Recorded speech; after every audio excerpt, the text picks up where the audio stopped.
Firman Tuhan katakan di dalam kitab Wahyu, lalu aku melihat langit yang baru dan bumi yang baru, sebab langit yang pertama dan bumi yang pertama telah berlalu, dan laut pun tidak ada lagi.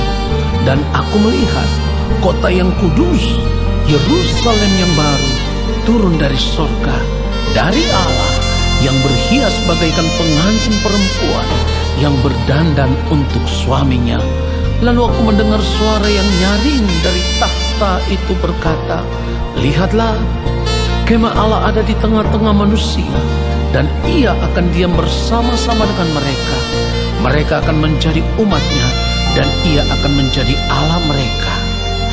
Jiwaku memuji-Mu Tuhan, detak jantungku muliakan nama-Mu, denyut nadiku agungkan karya-Mu. Sempurna, sempurnalah kuasa-Mu.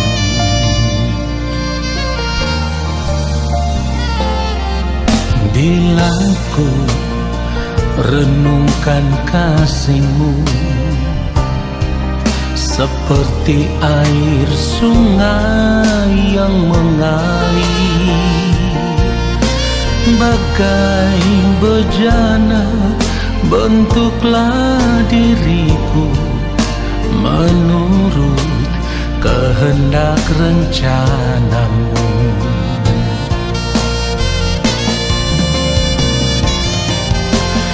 Jadikan aku setia Yesus di dalam sisa hidupku ini. Mau melayani-Mu, mau melayani-Mu lebih sungguh.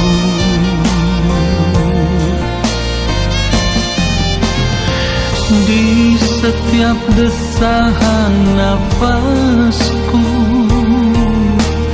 hatiku mau bersyukur padamu. Dengan iman teguh menantikan Yerusalem baru.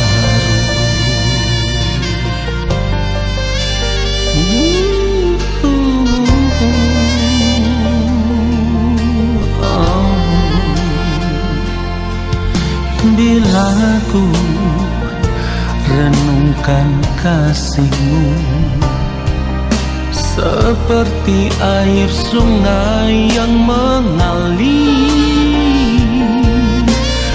bagai bejana bentuklah diriku menurut kehendak rencana-Mu.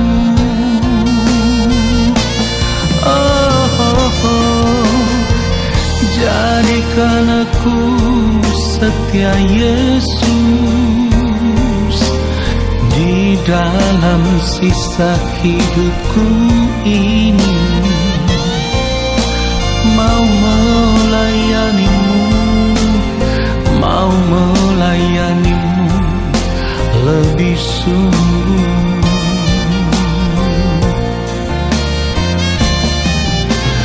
Di setiap desahan nafasku, hatiku mau bersyukur padamu.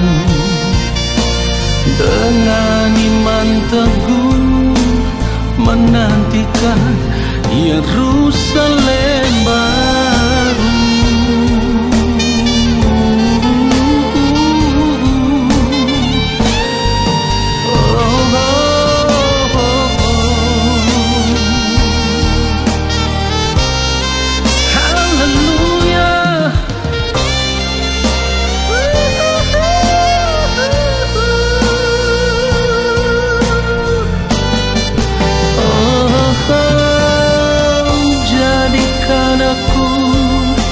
Setia Yesus di dalam sisa hidupku ini.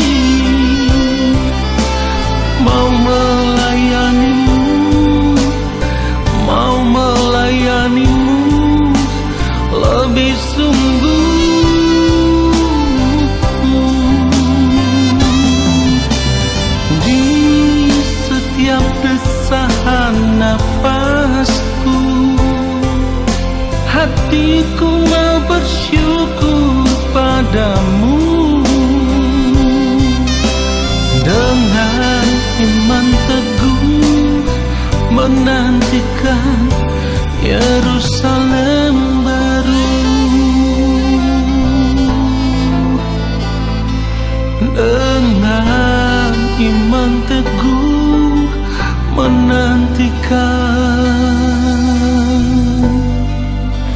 Yerusalem baru, Yerusalem baru.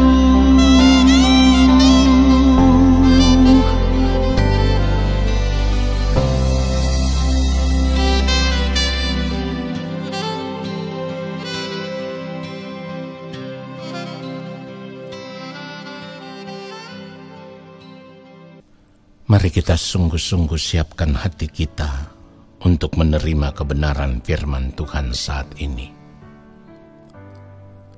Allah Bapa yang Maha Kudus, Allah yang Maha Agung, Allah yang Maha Mulia. Kembali saat ini kami semua ada di hadapan Bapa. Kami mau duduk diam, tenggelam di dalam hadirat-Mu. Kami mau mengambil waktu yang khusus untuk bersaat teduh dan menanti-nantikan Bapa berbicara bagi kami. Sebab kami merindukan akan kebenaran firman-Mu ya Bapa. Kami rindu bejana hati kami diisi dengan kebenaran firman-Mu saat ini yang mulia. Lalu Roh Kudus Tuhan memberikan kepada kami hikmat pengertian, supaya kami bisa mengerti apa yang kami dengar. Dan setiap kebenaran firman-Mu itulah yang mengubah kami, menuntun kami, bahkan mengarahkan fokus hidup kami hanya tertuju kepada kerajaan-Mu ya Allah. Bapa, kami mau ditemukan ada dalam keadaan berkenan di hadapan Bapa.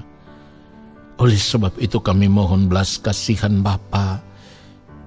Ampunilah kami setiap pelanggaran dosa kami, apapun yang kami lakukan yang tidak patut, yang tidak berkenan di hadapan Bapa. Kami mohon pengampunan Bapa di sorga. Kami mohon pengudusan Bapa di sorga atas segenap kehidupan kami, supaya ketika kami mendengarkan kebenaran firman-Mu saat ini, kami ada dalam kesucian kekudusan Allah. Roh Kudus urapi kami. Roh Kudus Tuhan memberikan kami hikmat pengertian, supaya kami semakin mengerti apa yang Bapa kehendaki, lalu kami mau hidup hanya untuk melakukan kebenaran firman-Mu. Hidup di dalam firman-Mu dan firman-Mu tetap tinggal di dalam kami. Di dalam nama Tuhan Yesus Kristus, kami sambut firman Tuhan saat ini. Haleluya. Amin. Saudara yang dikasihi oleh Tuhan Yesus Kristus, kita harus tetap menyadari bahwa dunia yang kita tempati saat ini, suatu saat nanti akan hilang lenyap. Bahkan seperti yang firman Tuhan katakan, ya, dunia ini akan hangus di dalam nyala api. Nah, sebagai orang percaya kita sudah seringkali mendengarkan kebenaran firman Tuhan ini.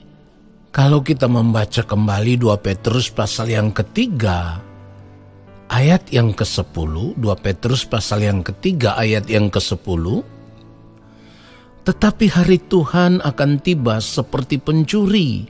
Pada hari itu langit akan lenyap dengan gemuruh yang dahsyat, dan unsur-unsur dunia akan hangus dalam nyala api. Dan bumi dan segala yang ada di atasnya akan hilang lenyap. Perhatikan itu saudaraku. Firman Tuhan itu ya dan amin. Artinya pasti digenapi. Jadi kalau firman Tuhan katakan bahwa dunia ini akan hilang lenyap, sebagai orang percaya kita harus menyadari bahwa kehidupan di dunia ini adalah kehidupan yang sementara. Kehidupan di dunia ini bukan kehidupan yang kekal atau bukan kehidupan yang abadi.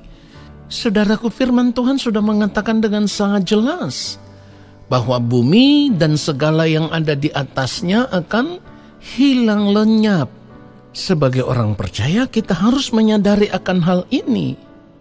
Jadi kalau saat ini kita hidup ya, lalu kita berusaha untuk menikmati apapun kesenangan hidup yang ditawarkan oleh dunia saat ini, kita tenggelam di dalamnya seolah-olah kehidupan di dunia ini tidak akan pernah berakhir. Kita arahkan fokus hidup kita hanya tertuju kepada kesenangan-kesenangan hidup dunia. Saudara, saya harus katakan bahwa jika hidup kita seperti itu, maka sesungguhnya kita sedang mengerjakan segala sesuatu yang sia-sia. Sekali lagi, kita sedang mengerjakan segala sesuatu yang sia-sia. Karena apa? Karena apa yang kita kerjakan itu tidak akan bertahan sampai kepada kehidupan kekal. Itu hanya sementara, saudaraku. Jadi kalau kita arahkan fokus hidup kita hanya tertuju kepada hal-hal yang demikian, saya mau katakan, kita sedang mengarahkan fokus hidup kita kepada tujuan yang salah. Sekali lagi, kita sedang mengarahkan fokus hidup kita kepada tujuan yang salah. Karena apa? Karena kalau kita mengikatkan diri kita dengan dunia ini lalu kita tenggelam di dalamnya, maka apapun yang kita kerjakan selama kita masih hidup di dunia ini, itu semua adalah kesia-siaan, saudaraku.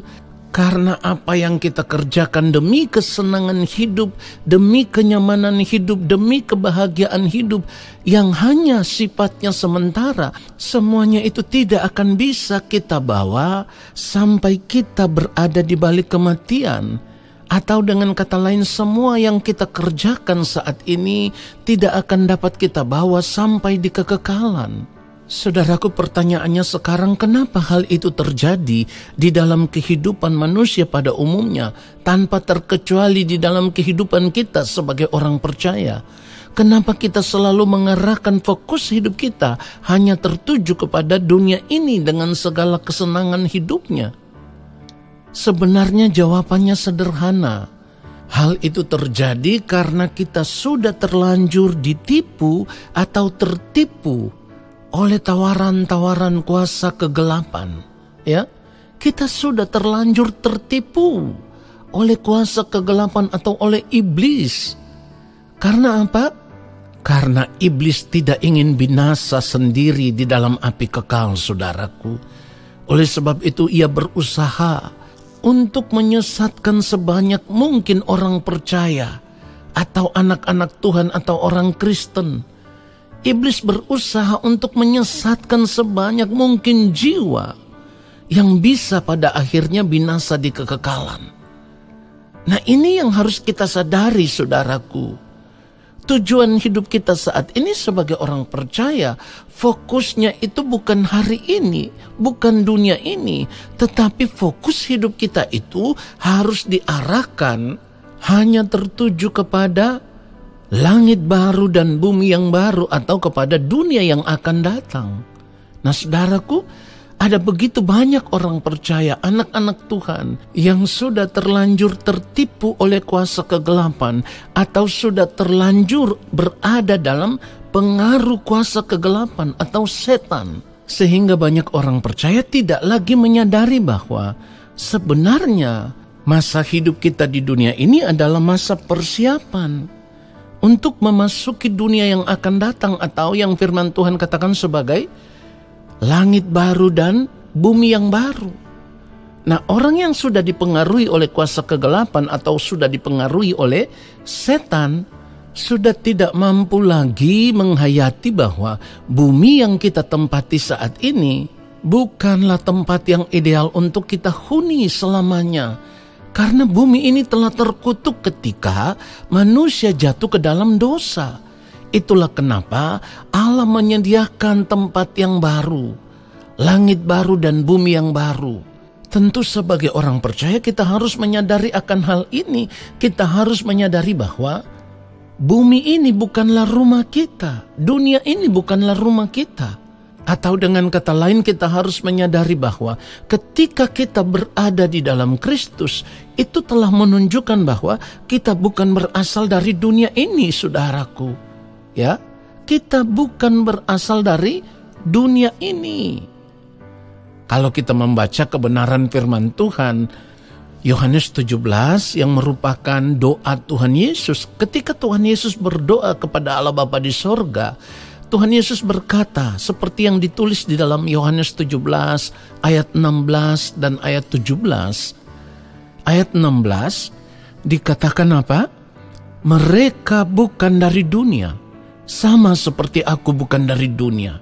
Lalu ayat 17, kuduskanlah mereka dalam kebenaran, firman-Mu adalah kebenaran. Jadi ketika kita masih ada di dunia ini, kita harus benar-benar berjuang untuk tetap berada di dalam kebenaran. Hidup di dalam kebenaran.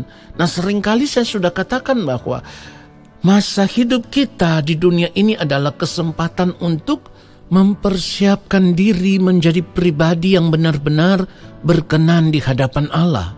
Dan terus saya katakan bahwa pribadi yang berkenan di hadapan Allah itu standarnya kehidupan Tuhan Yesus Kristus. Itu tidak boleh kurang, saudaraku. Sebab kalau kita tidak hidup sama seperti Kristus, berarti hidup kita menjadi tidak berkenan di hadapan Allah Bapa di sorga. Nah, ketika Tuhan Yesus katakan bahwa kita bukan berasal dari dunia ini, mari kita sadari itu. Lalu kita berbenah diri. Kita mulai ubah cara hidup kita, fokus hidup kita. Kita arahkan fokus hidup kita kepada tujuan hidup yang sebenarnya, yaitu langit baru dan bumi yang baru, saudaraku. Itulah sebabnya Tuhan Yesus juga katakan bahwa kumpulkanlah bagimu harta di sorga. Ya, Matius pasal yang ke-6 ayat 20, ayat 21, kita diajarkan untuk mengumpulkan harta di sorga. Firman Tuhan katakan apa? Matius 6 ayat 20, tetapi kumpulkanlah bagimu harta di sorga. Di sorga ngengat dan karat tidak merusakannya, dan pencuri tidak membongkar serta mencurinya. Ayat 21, karena di mana hartamu berada, di situ juga hatimu berada. Jadi kalau saat ini kita tidak mengarahkan fokus hidup kita kepada tujuan hidup yang benar, kita tidak mengarahkan fokus hidup kita kepada langit baru dan bumi yang baru, maka hati kita pun tidak akan pernah berada di dalam kerajaan sorga. Tidak akan pernah, saudaraku. Firman Tuhan katakan, karena di mana hartamu berada, di situ juga hatimu berada. Nah, saat ini ada begitu banyak orang yang berjuang untuk mengumpulkan harta dunia ini supaya mereka bisa menikmatinya. Ada begitu banyak orang, termasuk anak-anak Tuhan, orang percaya, yang bekerja keras siang dan malam untuk mencapai apa yang mereka inginkan, ya. Entah itu kekayaan, kemewahan, kelimpahan hidup. Mereka ingin mencapai ini. Bungkusannya adalah mereka merasa mereka anak-anak Tuhan, sudah percaya kepada Allah Bapa di sorga di dalam Tuhan Yesus Kristus. Lalu mereka merasa berhak untuk menuntut, ya, kepada Bapa di sorga supaya apa yang mereka doakan, apa yang mereka inginkan dan didoakan di dalam nama Tuhan Yesus Kristus itu semua dikabulkan. Supaya apa? Ketika semua itu sudah mereka terima, mereka boleh menikmati hidup dunia ini dengan sepuas-puasnya, saudaraku. Lalu nanti kalau sudah mati pasti masuk surga.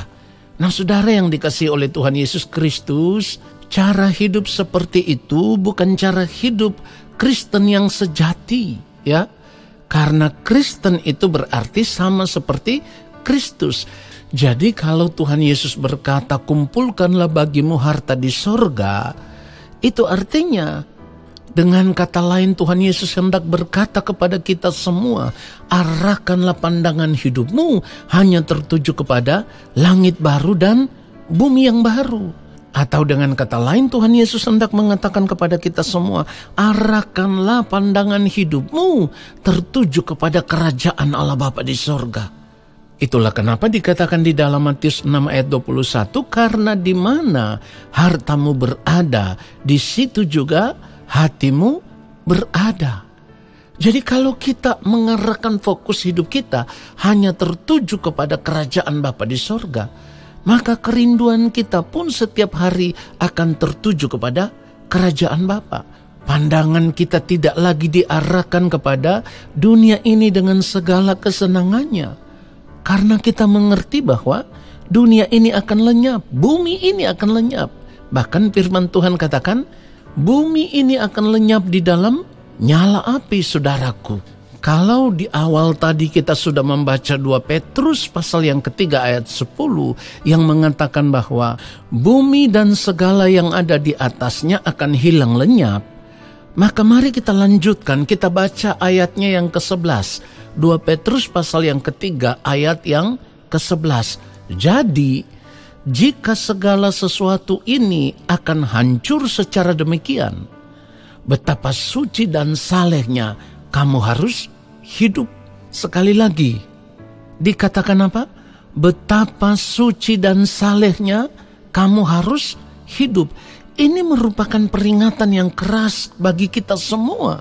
Sebagai anak-anak Tuhan, sebagai orang percaya atau sebagai orang Kristen, seharusnya kita melihat kebenaran firman Tuhan ini sebagai suatu peringatan yang keras. Karena apa? Karena ternyata nanti di kerajaan Bapa di sorga, di langit baru dan bumi yang baru, orang-orang yang akan dilayakkan untuk masuk di dalam kerajaan Allah Bapa di sorga adalah orang-orang yang ditemukan oleh Bapa, ada di dalam kesucian hidup, ada di dalam kesalehan hidup, saudaraku. Jadi tidak ada cacat celah, ya. Tidak ada yang najis yang bisa masuk ke dalam kerajaan Allah Bapa di sorga. Betapa suci dan salehnya kamu harus hidup. Jadi kalau saat ini kita tidak berjuang untuk mencapai kesucian hidup, kesalehan hidup yang benar-benar berkenan di hadapan Allah Bapa di sorga, kita tidak akan mungkin bisa diterima di dalam kerajaan Allah Bapa di sorga. Ingat, sekali lagi saya katakan, dunia ini bukan tempat kita, bumi ini bukan tempat kita. Tuhan Yesus katakan kita bukan berasal dari dunia ini. Kewargaan kita bukan di dunia ini, saudaraku. Kita berasal dari Bapa di sorga, yang artinya tempat tinggal kita yang sesungguhnya bukan di dunia ini, bukan di bumi ini. Dan sudah sangat jelas firman Tuhan katakan apa? Bumi dan segala yang ada di atasnya akan hilang lenyap, bahkan hangus di dalam nyala api. Oleh sebab itu kalau kita melihat kebenaran firman Tuhan, Filipi pasal yang ketiga ayat 20 dikatakan apa? Karena kewargaan kita adalah di dalam sorga, dan dari situ juga kita menantikan Tuhan Yesus Kristus sebagai juru selamat. Saudara perhatikan itu. Mari kita sadari sungguh hari ini bahwa kita bukan berasal dari bumi ini. Kehidupan kita di dunia ini, di bumi ini hanya sementara, saudaraku. Bahkan firman Tuhan katakan hanya 70 tahun. Nah, di masa hidup 70 tahun inilah seharusnya kita benar-benar mempersiapkan hidup kita untuk memasuki dunia yang akan datang, untuk memasuki langit baru dan bumi yang baru. Persiapannya apa saja? Persiapannya tidak ada yang lain selain menjaga hati dan pikiran kita, seluruh kehidupan kita, supaya terus berada di dalam kesucian kekudusan Allah, ada di dalam kebenaran Allah, ada di dalam kesalehan hidup. Itulah kenapa tadi firman Tuhan katakan, jika segala sesuatu akan hancur secara demikian, betapa suci dan salehnya kamu harus hidup. Nah, saudaraku, hal inilah yang harus membuat kita semakin sadar bahwa kalau kita tidak mengarahkan fokus hidup kita hanya tertuju kepada langit baru dan bumi yang baru, maka kita akan tenggelam bersama-sama dengan bumi ini ke dalam lautan api. Ingat saudaraku, ketika Tuhan Yesus berada di dunia ini, hidup mengenakan tubuh daging sama seperti manusia. Firman Tuhan katakan mengenakan rupa seorang hamba. Tuhan Yesus begitu taat melakukan semua yang menjadi kehendak Allah Bapa di sorga, hidup di dalam kesalehan hidup. Nah, hidup seperti itulah yang harus kita miliki, saudaraku. Lalu ketika Tuhan Yesus telah menyelesaikan misi Bapa di dunia ini, misi Bapa yaitu datang sebagai penebus supaya orang yang berada di dalam Dia tidak binasa, melainkan memperoleh hidup yang kekal. Nah, kalau kita sudah tahu di dalam Kristus, kita sudah menerima kasih karunia Allah yang akan membawa kita kepada keselamatan yang kekal. Maka selama kita berada di dunia ini, saudaraku, kita harus berjuang. Tetap ada di dalam kesalehan hidup. Firman Tuhan katakan apa? Kuduslah kamu sebab aku kudus. Dengan kata lain, Tuhan hendak berbicara kepada kita semua. Kalau hidupmu tidak benar-benar kudus, engkau tidak akan diterima di dalam kerajaan Allah Bapa di sorga. Dan Tuhan Yesus sendiri telah berjanji, Ia pergi untuk menyediakan tempat bagi kita, supaya di tempat di mana Ia berada, kita pun berada. Kalau kita membaca kebenaran firman Tuhan, Yohanes 14, kita baca dari ayat 1, janganlah gelisah hatimu, percayalah kepada Allah, percayalah juga kepadaku. Perhatikan itu, saudaraku. Ayat 2, di rumah Bapakku banyak tempat tinggal. Jika tidak demikian, tentu aku mengatakannya kepadamu. Sebab aku pergi ke situ untuk menyediakan tempat bagimu. Ayat 3, dan apabila aku telah pergi ke situ dan telah menyediakan tempat bagimu, aku akan datang kembali dan membawa kamu ke tempatku, supaya di tempat di mana aku berada, kamu pun berada. Saudaraku, dari kebenaran firman Tuhan ini, kita harus mampu melihat ada kerinduan hati Tuhan untuk tinggal bersama-sama dengan anak-anaknya di dalam kesucian, di dalam kekudusan, di dalam kesalehan hidup, di dalam kerajaannya yang penuh dengan kemuliaan. Oleh sebab itu, mari arahkan hati kita, arahkan fokus hidup kita hanya tertuju kepada langit baru dan bumi yang baru, yaitu kerajaan Allah Bapa di sorga yang telah disediakan bagi anak-anaknya. Tuhan Yesus memberkati kita semua. Amin. Mari angkat tangan kita di hadapan Bapa di sorga dan terimalah berkat-Nya. Segala berkat kasih karunia daripada Allah Bapa di sorga, rahmat cinta kasih yang berlimpah-limpah dari Gembala Agung Tuhan Yesus Kristus, di dalam persekutuan dengan Roh Allah yang kudus, turun atas kehidupan kami, menyertai langkah hidup kami, memberkati kehidupan kami, sekarang sampai selama-lamanya. Amin.